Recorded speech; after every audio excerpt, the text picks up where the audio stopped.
In today's 2-minute neuroscience video, we will be discussing Alzheimer's disease. Alzheimer's disease is the most common form of dementia.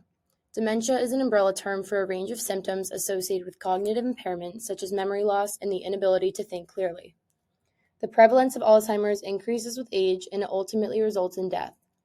Alzheimer's disease is a progressive illness as it is paired with cognitive and functional decline due to abnormal protein deposits in the brain.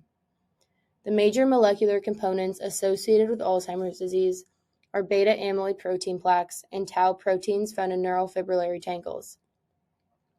Amyloid proteins form plaques outside of brain cells, while tau proteins aggregate in tangles within the cell, and both contribute to brain degeneration.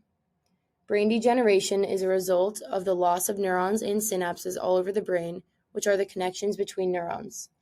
These are the two major neural mechanisms involved in transmitting important messages and information all throughout the brain. Damage begins in the areas associated with learning and memory, like the cortex and hippocampus, which correlates to rapid cognitive decline. Eventually, brain degeneration results in widespread tissue damage all across the brain. The loss of neurons in the cortex, hippocampus, and limbic system result in the significant behavioral and emotional changes that we see in individuals with Alzheimer's. Mutations in the beta amyloid precursor protein sequence, called APP, have been classified as a genetic cause of Alzheimer's disease.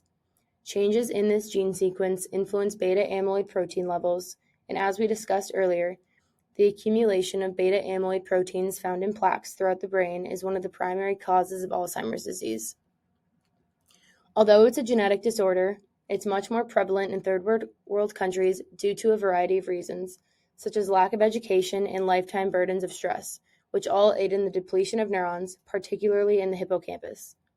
However, exercise allows us to add neurons to the hippocampus, which has been implemented as a strategy to protect our brain health and ultimately slow the progression of Alzheimer's. Created using Powtoon.